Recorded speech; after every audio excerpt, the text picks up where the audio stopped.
Have you ever noticed that when life becomes calm, something inside you feels uneasy? Not because anything is wrong, but because peace feels unfamiliar. If sadness feels strangely comforting to you, this video is for you. The comfort of sadness. Why some minds prefer pain over peace. Let me begin with something important. This isn't about fixing you. It isn't about telling you to be happier, and it isn't about pushing you toward optimism. This is about understanding something quietly human.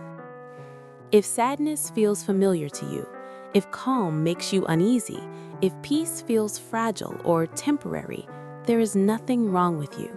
You make sense. Some people don't chase happiness, not because they don't want it, but because sadness feels safer. Not dramatic sadness, not collapse or despair, quiet sadness, the kind that sits beside you and explains the world instead of surprising you. For some minds, pain feels more trustworthy than peace, and that isn't a flaw, it's a history. Here is something we don't say very often. Peace asks you to relax your guard. Sadness doesn't. Sadness keeps you alert. It lowers expectations. It prepares you for disappointment before it arrives. It gives structure to uncertainty. Peace, on the other hand, asks for openness. It asks you to believe that nothing bad is coming. And for some people, that feels risky. If you learned early in life to adapt, to read rooms, to anticipate emotional shifts, to sense when something might change without warning, then calm may never have felt neutral. It may have felt temporary. Sadness, however, stayed.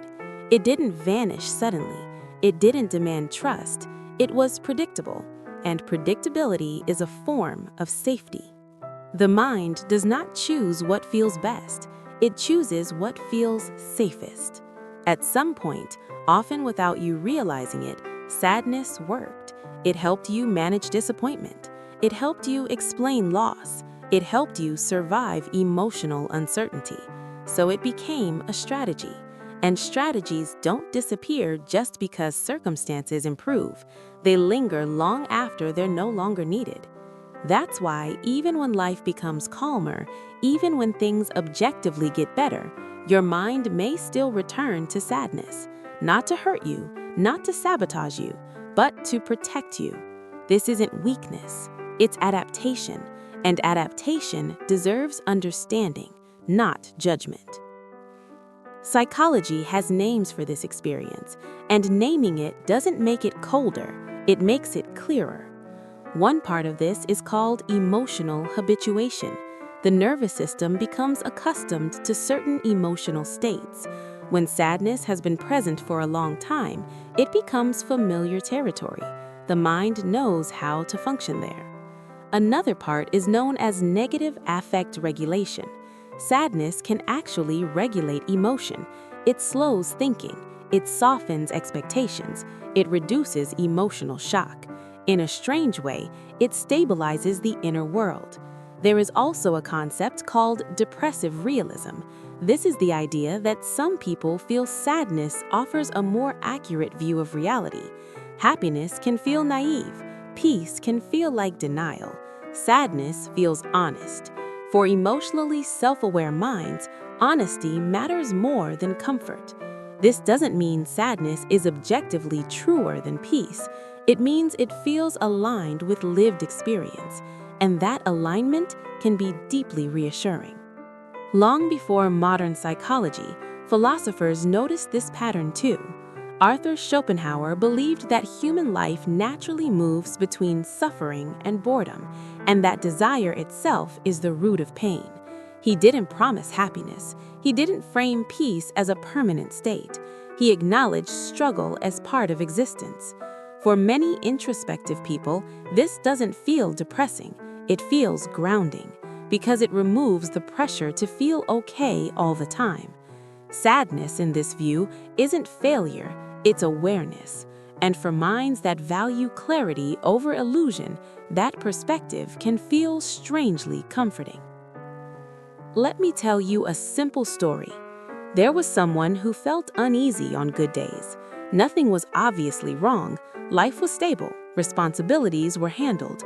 But when things were calm, there was a subtle tension, like waiting for something to shift. On difficult days, though, they felt grounded. Sadness gave the day structure. It explained the heaviness in the chest. It justified caution. It made the world feel understandable. They didn't seek pain, but they revisited it. Old memories, old regrets, old emotional landmarks, not to punish themselves, but to feel anchored. Sadness had stayed when other things hadn't. Peace, by contrast, felt unfamiliar, almost suspicious. One evening, during a quiet walk, a realization surfaced without drama. Sadness had once protected them. It had served a purpose, but it wasn't protecting them anymore. It was just staying. They didn't force happiness after that. They didn't suddenly feel better. They simply allowed calm to exist without interrogating it. And slowly, peace stopped feeling like a threat. History reflects this too. If you read letters written during wars, diaries from economic depressions, journals from periods of social uncertainty, you'll notice something consistent. People don't write about wanting joy. They write about wanting predictability. Joy feels unstable when the future is uncertain. Sadness often aligns with reality during difficult times. It feels appropriate. It feels honest. So the mind adapts, not toward happiness, but to what helps it survive. That isn't pathology. That's intelligence under pressure. Happiness often requires presence. Presence requires vulnerability. Sadness allows distance. It lets you feel deeply without opening fully. It lets you care without risking everything. It creates emotional boundaries that feel manageable. For people who learned early in life that emotional openness could lead to loss, sadness becomes a controlled environment. Peace feels like exposure, and exposure feels risky. So if you've ever felt uneasy during good moments, if you've ever waited for something to go wrong, if you've ever felt guilt when things felt okay, that response isn't irrational, it's learned, and learning can be unlearned gently. Preferring sadness does not mean you want to suffer. It doesn't mean you are broken. It doesn't mean you are incapable of peace. It means your nervous system learned a language that once kept you safe. Languages don't disappear overnight. They fade slowly as new ones are practiced. Peace doesn't have to be joyful. It doesn't have to be loud. It doesn't have to feel permanent. Sometimes peace begins as neutral, quiet, almost boring, and that's okay. You don't need to replace sadness. You don't need to exile it. You can let it rest while something gentler grows beside it. If sadness feels comforting to you, it's because once it helped you survive. That makes sense. You don't need to rush toward happiness. You don't need to trust peace immediately. You can let it arrive slowly without promises. And if it takes time, that's not failure. That's care. You make sense.